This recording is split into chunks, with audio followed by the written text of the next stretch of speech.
Saúde os irmãos com a paz do Senhor, desejando um excelente dia. E mais uma vez, a alegria de estar passando a palavra do nosso Senhor Jesus para os corações dos irmãos, para os corações daqueles que realmente querem um pouquinho do alimento do nosso Deus, do nosso Jesus.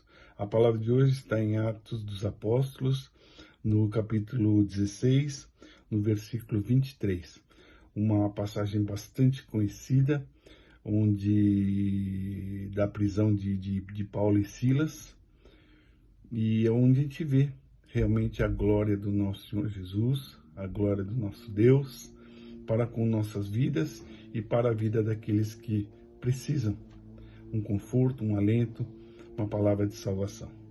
Diz assim a palavra do Senhor, Atos 16, no versículo, a partir do versículo 23. E havendo-lhes dados muitos açoites, os lançaram na prisão, mandando ao carcereiro que o guardasse com segurança, o qual, tendo recebido tal ordem, os lançou no cárcere interior e lhes segurou os pés no tronco. Perto da meia-noite, Paulo e Silas oravam e cantavam hinos a Deus, e os outros presos os escutavam. E de repente sobreveio um tão grande terremoto que os alicerces do cárcere se moveram, e logo se abriram todas as portas, e foram soltas todas as prisões de todos. Acordando o carcereiro e vendo abertas as portas da prisão, tirou a espada e quis matar-se, cuidando que os presos já tinham fugido. Mas Paulo clamou com grande voz, dizendo: não te faças nenhum mal, que todos aqui estamos. E pedindo luz, saltou dentro e todo trêmulo, e se prostrou ante Paulo e Silas. E tirando para fora, disse: senhores, que é necessário que eu faça para me salvar? E eles lhe disseram: crê no Senhor Jesus Cristo, e serás salvo, tu e a tua casa. Amém? Glória seja dada ao nome do nosso Senhor Jesus. A gente vê os dois apóstolos ali, que todos conhecemos a história, por falar a palavra do Senhor, por fazer as pregações, livrar as pessoas dos espíritos imundos. Eles foram presos. Eles foram presos ali pelos romanos e sofreram, como diz a própria palavra, açoites. Um castigo muito violento, muito forte. A gente sabe que na história bíblica os açoites são os castigos dos presos. No costume romano, o açoite era feito com uma vara. No costume judeu, eram com tiras de couro. E era uma vara afiada. E dependendo do terrível sofrimento, o preso vinha até a morrer pelos açoites. Eram dados 40 açoitadas, 40 varadas, que na verdade não era uma vara, era quase que um pedaço de madeira. E eles sofreram esses açoites com o corpo nu, o dorso descoberto. Então a gente vê que realmente as marcas dos açoites, as feridas dos açoites eram bastante doloridas. E foram colocados ali naquele cárcere interior, que era o cárcere mais profundo, era o mais fundo que tinha, e foram atadas os seus pés com correntes. Aí a gente vê a glória do nosso Deus, do nosso Jesus, a gente vê a glória daquele que realmente serve, aquele que realmente confia no Senhor.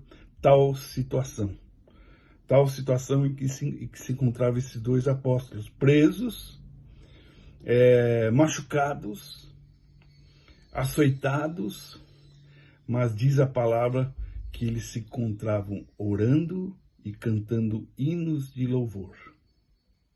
Na verdade, o interior estava alegre, estava feliz.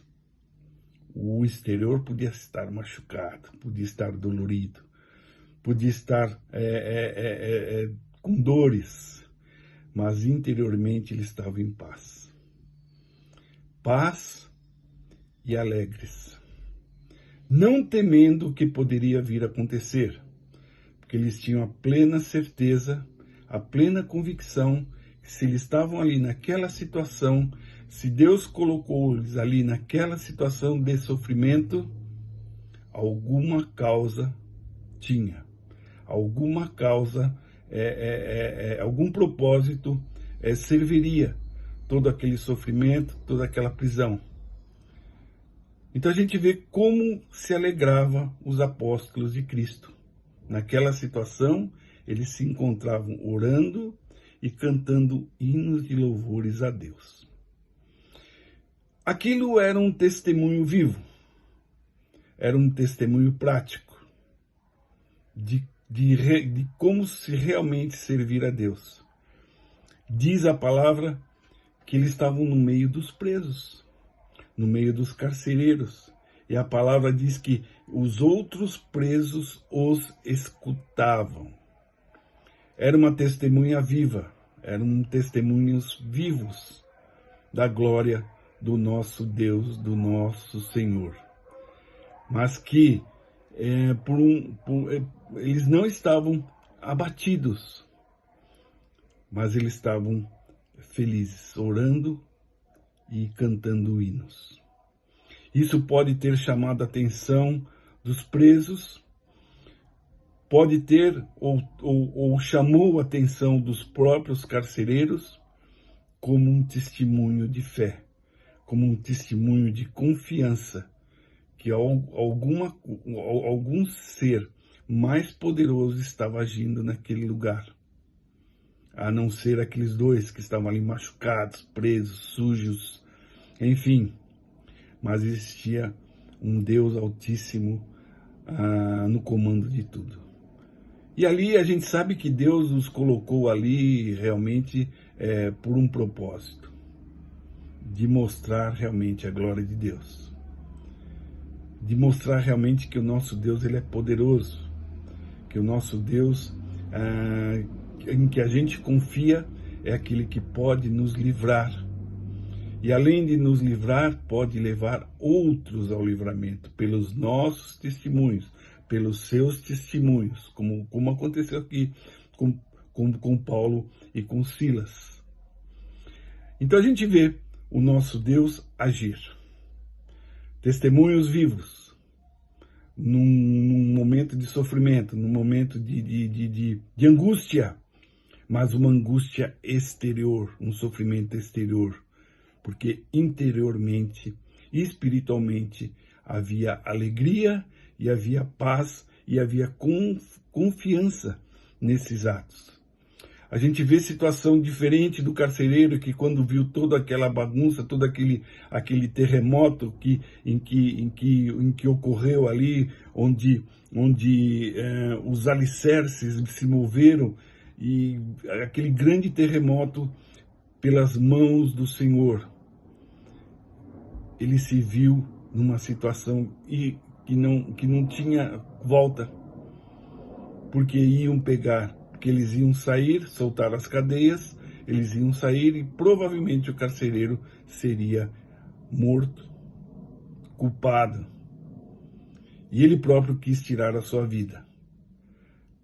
Mas Paulo, ali, com grande voz, ele clamou: não faça nenhum mal contra você mesmo, porque nós estamos aqui. Ou o nosso Deus está conosco. E ali ele viu realmente que existia um ser maior.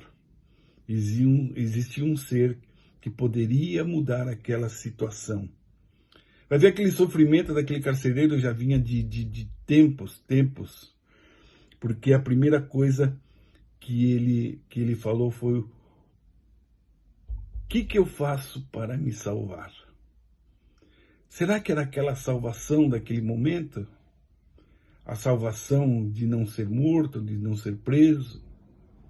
Ou uma salvação realmente de alma, de coração?